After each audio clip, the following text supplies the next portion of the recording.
หลักการของพุทธศาสนานะบ่มีอหย่างที่เกิดขึ้น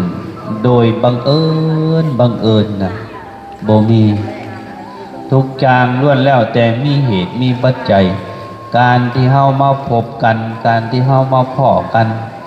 ไม่เห็นหน้ากันนี่นะว่าง่ายๆกัน ทั้งเห็นหน้าแล้วสิหักกันเห็นหน้าแล้วกันก็ตาม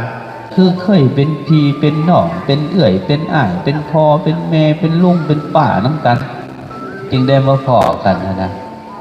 บางเทื่อใน10 ชาติก่อนเคยตีกันก็มี มาชาตินี่เห็นหน้ากันสั่งกันหมดนะนี่เคยเป็นผัวเป็นเมียกันที่พระพุทธเจ้าเพิ่นจึงให้สงเคราะห์ให้ช่วยเหลือซึ่งกันและกันเพื่อให้สังคมให้โลกมนุษย์นี้มีความน่าอยู่